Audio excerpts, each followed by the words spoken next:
السلام علیکم ورحمۃ اللہ وبرکاتہ۔ بسم اللہ الرحمن الرحیم۔ اللہ جل جلالہ، اللہ کو بہت پسند ہے جب آپ دنیا سے نہیں اللہ سے مانگتے ہو۔ تم سجدہ زمین پر کرتے ہو اور تمہاری صدا 7ویں آسمان تک جاتی ہے۔ سکون پتہ ہے کیا ہے؟ اکیلے بیٹھ کر اللہ سے باتیں کرنا۔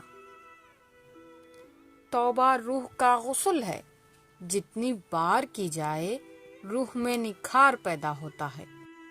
دعا اس چیز کو بھی تم تک کھینچ لاتی ہے جو تمہارے نصیب کا حصہ بھی نہیں ہوتی۔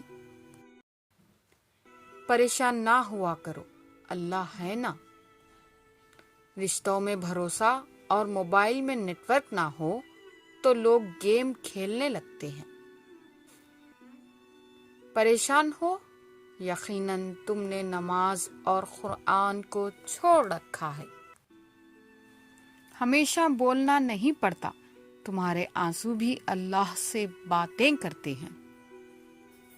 لوگوں کو کھونے سے نہ ڈرو، بلکہ ڈرو اس بات سے کہ تم لوگوں کو خوش کرتے کرتے خود کو نہ کھو بیٹھو۔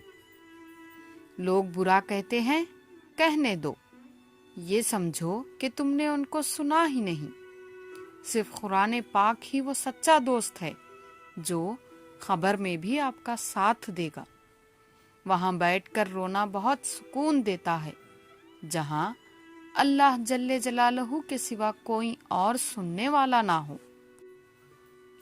عورت کتنی خوبصورت ہی کیوں نہ ہو، وہ پیاری دوپٹے ہی میں لگتی ہے۔ توڑنے والے 1000 بیٹھے ہیں، جوڑنے والا صرف ایک اللہ جل جلالہ ہے، اور صرف اپنے پروردگار سے ہی اپنا دل لگاؤ۔ جب آپ ایک دوسرے کے لیے دعا کرتے ہو تو وہ پاک محبت ہے۔ اللہ تعالیٰ کی تمام عطا کی گئی نعمتوں پر الحمدللہ کہیے۔ ہمیشہ ٹوٹ کر ماں باپ کی خدمت کرو۔ ہے کتنے روز یہ بوڑھے شجر پتہ نہیں۔ ہر تکلیف سے انسان کو تکلیف ہوتی ہے، لیکن ہر تکلیف سے انسان سیکھتا ہے۔ ایک نیکی سے انسان پرہیزگار نہیں بنتا، لیکن ایک گناہ کرنے سے انسان گناہ گار ضرور بن جاتا ہے۔ علم میں بھی سرور ہے، یہ وہ جنت ہے جس میں حور نہیں۔ ماں میں وہ مقناطیسی قوت ہے جو پریشان بکھری ہوئی اولاد کو جوڑ کر اس میں تسکین کی روح پھونک دیتی ہے۔ اپنی خوشیاں اور غم اپنے تک محدود رکھیں، کیونکہ لوگ خوشیوں کو نظر لگا دیتے ہیں اور دکھ میں دکھ دیتے ہیں۔ جزاک اللہ۔